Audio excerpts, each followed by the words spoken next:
A Mediterranean diet tries to focus on real, unprocessed foods and move away from highly processed foods as much as possible. But what does this actually mean, and how can we put this into practice? Firstly, what is real food? By real food, we mean foods like vegetables, fruit, natural, non-flavoured dairy, meat, fish, eggs, pulses, beans, and whole grains. But why is this so important? Well, research is making it clear that choosing whole or real foods over ultra-processed foods is very beneficial for our health. Highly processed foods include those such as breakfast cereals, microwavable meals, cakes, biscuits, and sweets. Many highly processed foods might also contain trans fats, which have been strongly linked to heart disease, obesity, poor gut health, and chronic inflammation. On the other hand, a healthy Mediterranean diet, rich in vitamins, minerals, fibre, healthy fats, and protein, is much more nutritionally beneficial to us. So, how can we spot ultra-processed foods?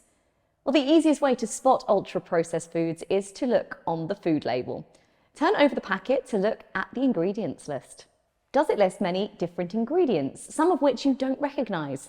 Be on the lookout for a range of additives, flavour enhancers, stabilisers, emulsifiers, and preservatives in the ingredients list too. These are all signs of the most highly processed foods. And it's not just foods we need to be aware of. Sugary drinks can be equally detrimental and provide no nutritional benefits. Fizzy drinks, energy drinks, processed milkshakes, and sweetened flavoured waters are just some sugary drinks we need to be mindful of. Instead, switching to still or sparkling water with a slice of lemon or cucumber can be a refreshing, low-sugar alternative. Now, let's take a look at some tips to help you move towards including more real food in your diet.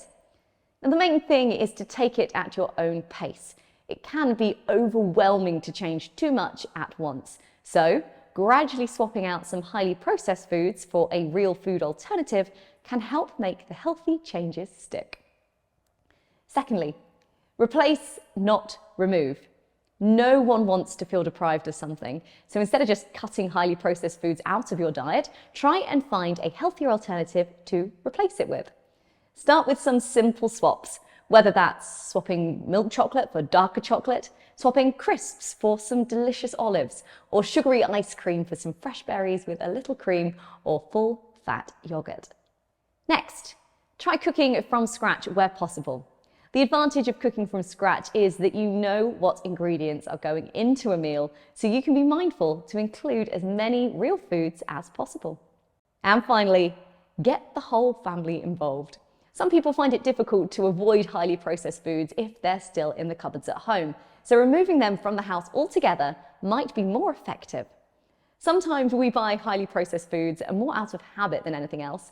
Making a shopping list and sticking to it is a good way to start breaking the habit of buying highly processed foods. Getting the whole family to agree and commit to this will not only help you, but can improve their health as well.